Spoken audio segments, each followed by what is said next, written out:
Hello guys, King Happy here, and welcome back to Learning Feed the Beast. And a little bit of an impromptu start for me. I just did something a bit silly and also very funny. I managed to get my own head.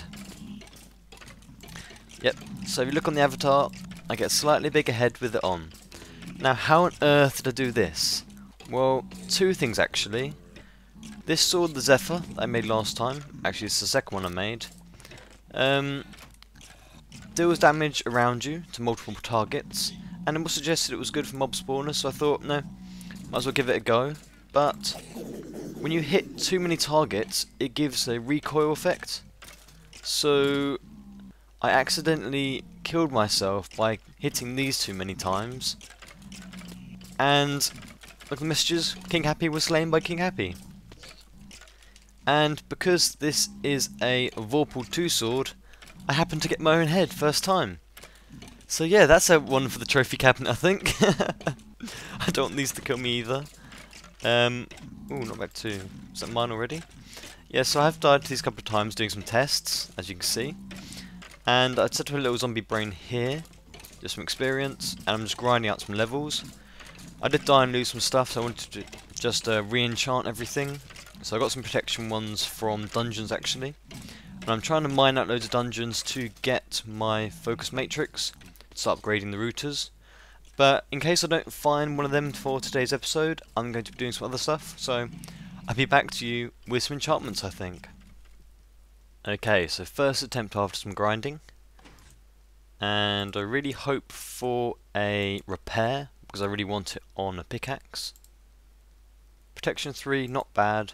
These two books are from chests in dungeons, and they will go on the legs, I think, maybe the helmet. I'll probably try and get all these up to protection 4, but I really want repairing on the sword. Yeah, repairing on the sword or the pickaxe, and that'd be pretty good. Maybe a silk touch or a fortune on here. At the moment the mob spawn is temporary, very temporary, so we'll be back to you with another enchantment. Okay, let's go for number 2 now, and there are wisps around, I am aware. They're not really bothering me. Power 4, oh, if only you could have a Thaumcraft bow, that would be quite cool. Anyway, back in another one. And there's a wither skeleton with a zombie head. That is hilarious. Okay, so we're going to go ahead and try and enchant this pickaxe straight away without using books. So, please do a repair. Ooh, efficiency 5. What? Is that even possible? Well, it must be possible. Wow. Dude. That's awesome. Oh, oh, that is amazing. Oh my. It's nearly repaired itself completely already. Oh wow. Oh wow. I'm going to carry on then. Okay, with our previous luck we had on the pickaxe, I think we will do the same on a shovel. Please. Oh! No repair. Oh well. Let's attempt an axe then. Ooh, that's quite nice actually. Repair to efficiency 4. We'll keep that. And one last attempt at a sword. Made a new one. Oh, really? Ugh, that's like the same as what I got here, but disjunction, which is even worse. That's just against Enderman. Arrgh. Okay, we're going to attempt the sword again. So I'm going to merge this one with this one. And let's go for another level 30. And it's going to be bad. Oh, no. That's horrible. Ah. Okay, I'm going to put on these books onto these bits here, and then I'm going to get on with what we're going to be doing today. So unfortunately I haven't been able to get a logic matrix yet, against my best efforts. I've got lots of quarries going at the moment trying to find one. I cleared out that area over there, and I'm just ready to put it up with marble when I get it. Down here it looks the same. Down there I've got 8 full-size sugarcane farms, and with 4 harvesters. They can do both layers on each corner, They do 2 below and 3 above the actual harvester itself, so they can reach both layers, and they're 21 by 21. So that's boring and that's normal, and they go up to item tesseracts and energy tesseracts. Over here, I did a lot of testing between episodes, a lot of testing, because I had that when they'll be left on for like 6 hours, some of the engines might explode. Well, I'd come back and there'll be bits missing, and I assumed they exploded anyway. And I did some looking up on it, and I thought maybe they didn't have enough water, but that wasn't the case, it would seem. So I was still having some problems, so I thought I'll look into some ways of cooling them down quicker. And I thought if I had a timer on so that half the engines are on all the time, then it would be better. So when one half is on, the other one is cooling down, and then they swap around. So I'm producing half the MJ per tick I would have if they were all on, but I've got like double the engines that I wanted in the first place. So I'm generating far too much energy still, because all these cubes and this massive energy buffer are all crammed full, and they're always all crammed full because as soon as they use an energy up, it gets replaced, which is a good thing, but I need to make it so that we just saw it swap around. I'll talk about that in a sec. I want to make it so that I'm going to have 2 buffers, a first and a primary and secondary buffer. When one buffer is full, it will discharge to the other, and then the whole apparatus will fill the one back up. Then when it's full, it will turn the system off until the primary buffer is empty. Just basically swap them around so that it's only producing energy half the time. So it just saves on things like fertilizer and just general MJ and lag. Here is a timer. This one is set to 2 minutes, goes into a state changer, which is a minute. They're very cheap, they're just, look on here, actually I've got to write in state cell, they are. And these are just stone wafers which you just cook from stone. So they're pretty simple to make, and you look them up, and this takes an input from the side, so when this hits it will send a pulse out, like so. It will change its state, and it will keep that state for the 60 seconds. When it gets back round, it turns itself back off. Now as this is on for 2 minutes, this is on for 1, this will be on for a minute, and then this timer will be going around for the other minute, and then it'll turn it back on. So basically this is on for a minute, off for a minute, on for a minute, off for a minute. And I've got all these NOT gates going all the way around. These are just simple NOT gates, and these basically just invert every time. So effectively half on, half are off, and not quite half because these ones and these ones are powered by this one here. But anyway, it's near enough. So that's about all I've done. Apart from that, there's not really much different. I had to replace quite a few of the engines because they did explode. And the reason I used combustion engines instead of the normal biogas engines is that you get more energy out of the sugarcane you're putting in, so it leaves less strain on the sugarcane farms themselves.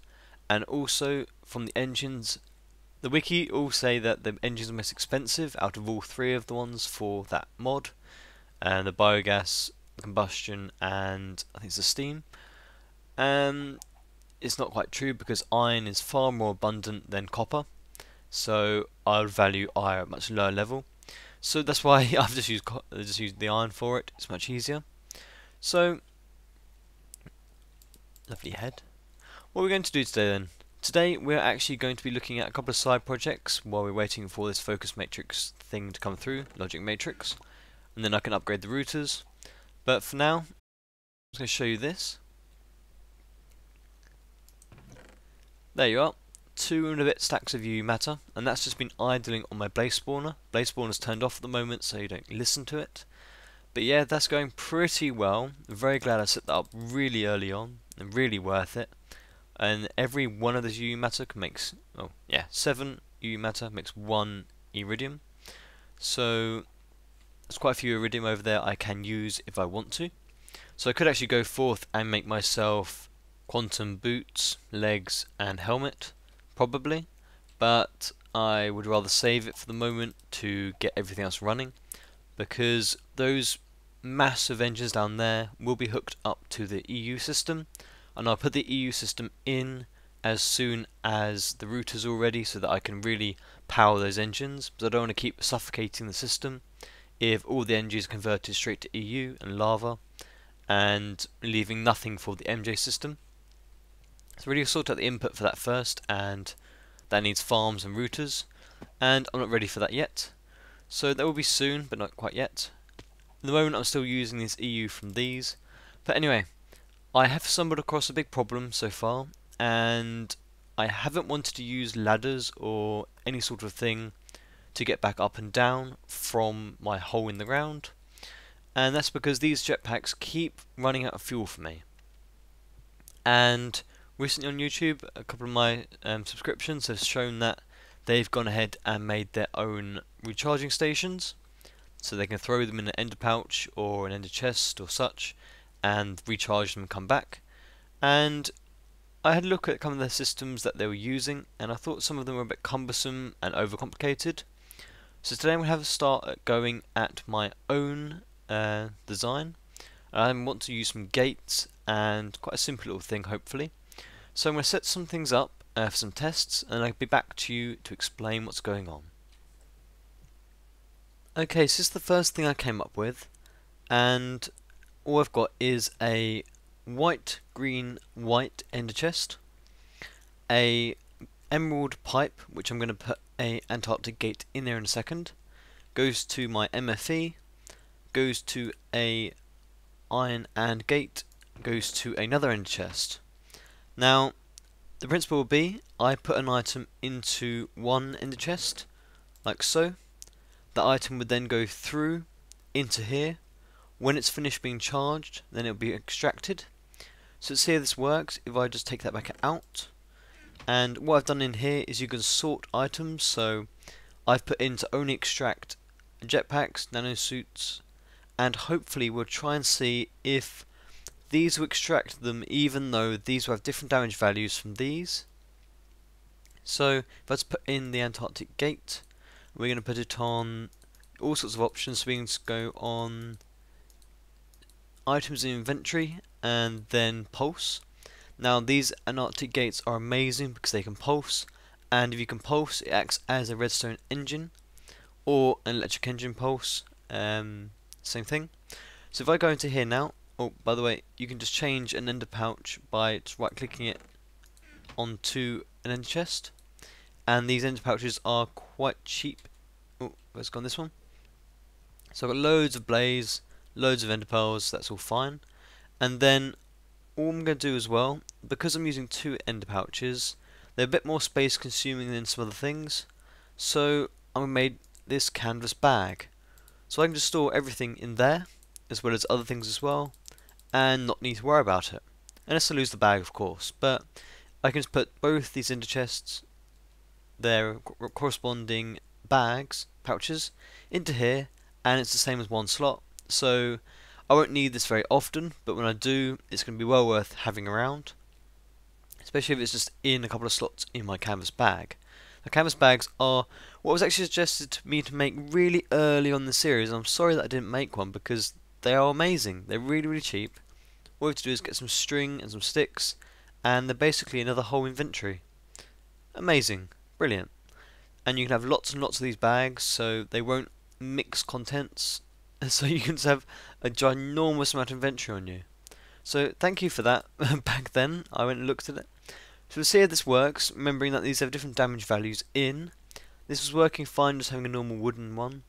So if I put in that, through it goes, and the only time it's going to take is going through the pipes.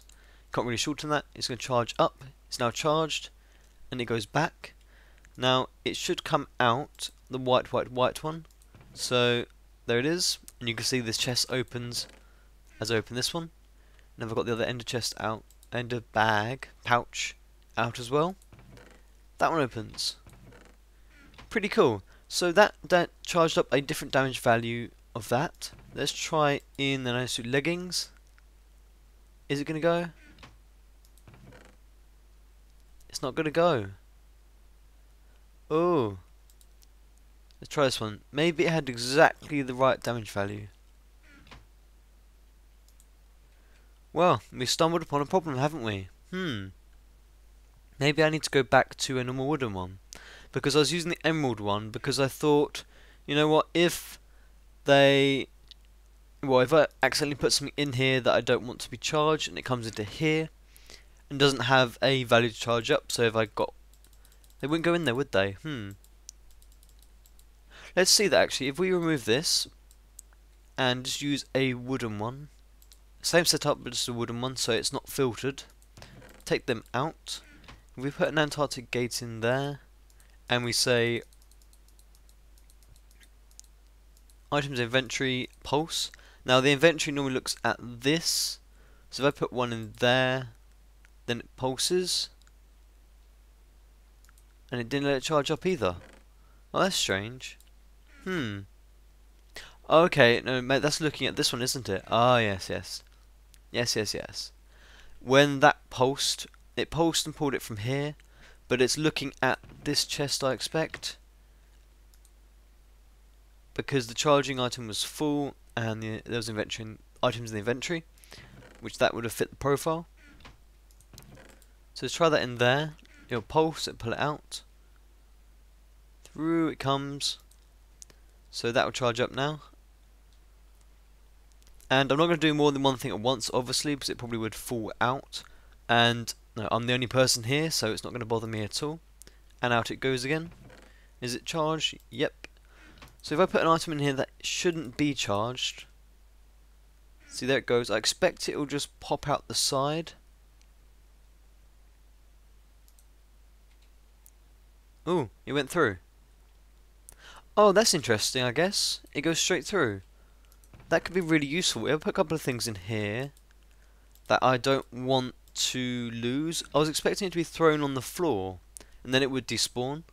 But these are just going straight through. Oh, that one came out. Maybe there's too many going through at once. No, that's working, isn't it? So if I misplace an item or two, I think it's only coming through because there's stacks. They can't move them all at once. Okay. I'm not bothered about you losing a couple of stacks. It's only if I put like my solar helmet in by accident and I don't want it to go in there. Then it'll come through and be safe. So that'd be really good actually. That worked out much better than I expected. So I've got these two Enderpouches and I'll just put these in my canvas bag from now on. So whenever I want to recharge anything, I just dump it in the one with green on and get it out the one with white on. Ah, that's really good actually. I'm really pleased. Let's do one more test though. We want to have, if there's an item in here and there's an item that isn't fully charged, so that goes in there. If this item comes straight through, then we may have a problem if I'm charging it more than one thing at once, or if I've forgotten about it. So it's gone straight through there. That could be a problem. So it's looking at charging fully charged item. Well, I think that may just be the limit of the system for this. This is incredibly small, isn't it? Very easy. I'm happy with this. This is a good little project to have. It works. No, it's not. It doesn't have to be foolproof because only I'm using it. If I put more than one jetpack through it at once, if that's charging, will the other one be thrown out? Oh, yep. So I put two through at once, then I lose it. I could always avoid that by putting a hole around the bottom and have obsidian pipes next to it in a cage, so that if anything ever does fall out, it will just go into some chests or something. Could be interesting on a multiplayer thing, but this is definitely what I need for single player. So yeah, that's a good little project to have. So I'm going to find something else now to do because that took a tiny amount of time, and I'll be back with you. And we're back. So I've been spending a lot of time actually looking at Steve's carts. Now I've seen these very briefly somewhere before, and I had no idea how they work, why they work, how you make them, or anything. There is almost no information anywhere on the wiki I was looking at, and it really is up to yourself to try and find things out, it seems. I got to this stage where I'm going to try and assemble a cart, and all you do is make a card assembler. They're quite cheap, and then from that there are certain add-ons that I've been making, and the ingredients are incredibly expensive. Now for all these things they have these blank upgrades, and they need reinforced metal, and reinforced metal, you keep going through, use hardened mesh, which is actually made out of those ones. If we go back through that again, these reinforced hardeners, refined hardeners actually, cost diamonds, so I went and made like a stack of them, used up a whole load of diamonds, and been making materials for this thing. So it's simply, I'm not going to explain it all because it's not that intuitive.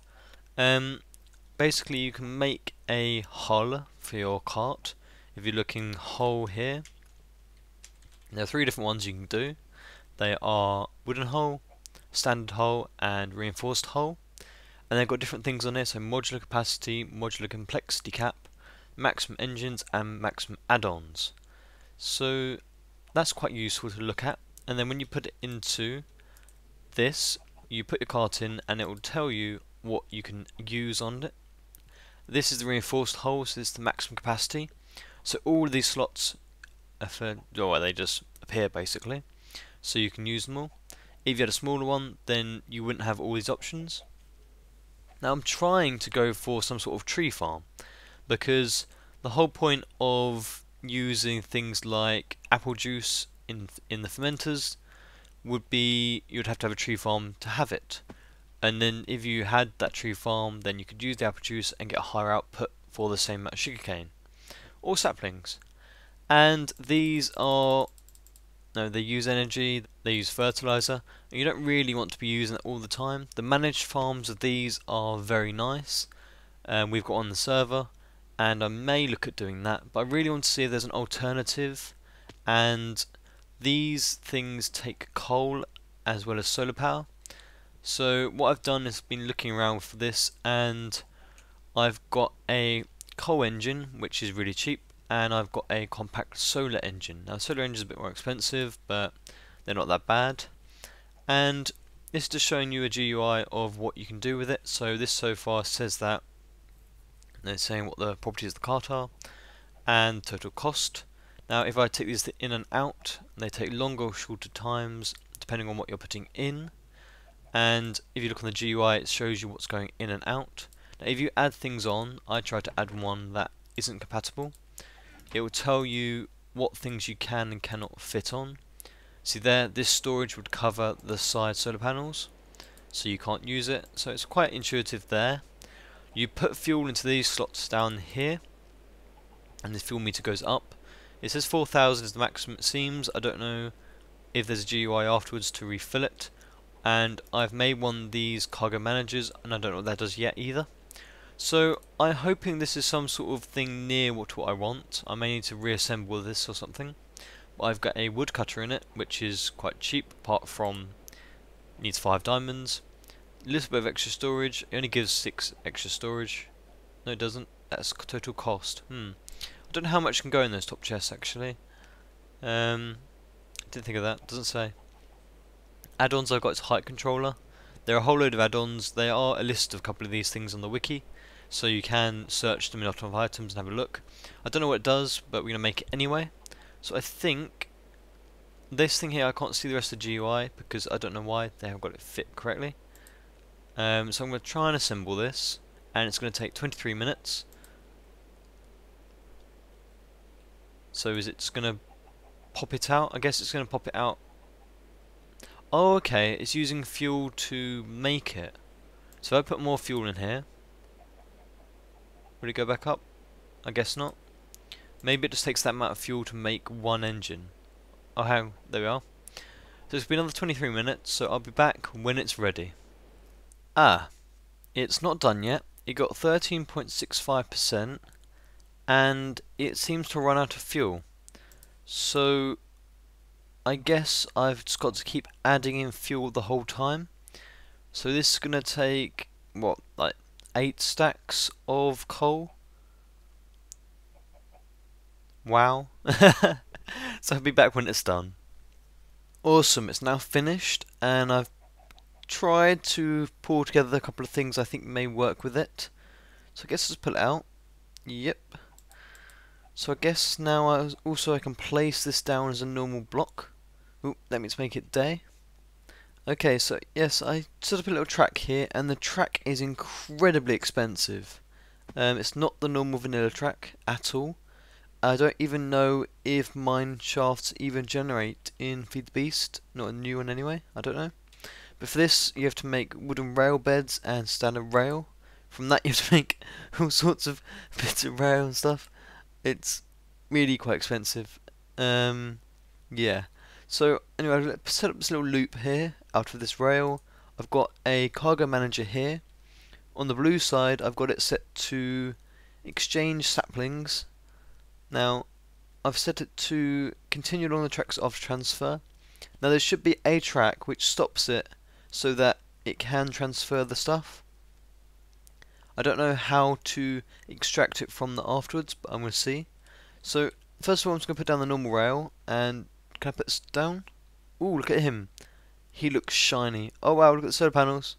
Here we go. Oh, that's awesome. Oh, okay, height control, so he can go. Whoa, off he goes. Whoa, whoa, whoa, whoa, whoa, where are you going? Where are you going? Okay, power, fuel, wood chopper. Are you gonna? Oh, he's placing them. Oh, that is so sweet. Look at him. Okay, so I've done a little bit of testing here, and I've got him working fine, it seems. He's just so darn cute. And what I've done is put one of these advanced detector rails next to the cargo manager, and I worked out what these will do now. So we have an engine symbol that can refuel it. So these can go in and out, so it can go from going from the cart or to the cart. And then whatever component you got here, so engine would transfer any fuel it can take. So at the moment it's taking coal. If there's no coal, it will take the wood. And there's different rails, storage slots. So I've got storage so that it can transfer its storage into this machine. So when it's got something in here, it will put it into here. And you can see it takes a turn on each side. You can set it to how much of each you should put in, so 1 stack, 2 stack, 3 stacks maximum, 5 stacks maximum, as much as possible. And so I've just got any saplings can go back into it if it wants to. That doesn't really need to be there at all. You can change the colour sides, so it depends which side it's interacting with, and you can change the whole thing altogether. But generally that's how it works in principle. So if I just make some trees grow, you can see him in action. He's a right cutie, he really is, look. Jugga, jugga, jugga, jugga, jugga, jugga. Down he comes. And it seems to be they don't actually collect 100% of the wood. See, there's 5 bits there. Oh, there's a big tree now. I don't know how far you can reach, actually. That might be an idea, actually. So let's see how far you can reach. Oh, he's going all the way. Ah. Does that mean you can make him harvest jungle trees or something? That could be quite cool. Ah. So yeah, I don't think he gets 100% of the wood in, unless he's burning some as fuel straight away. At the moment he's only got 1 in there. But he's getting a lot of saplings from this, and really that's what I want. This is the only thing I've looked at so far to take things out of it. When it comes back round, it should deposit them in there. Just have a little look here. So it's got some wood, and got an apple.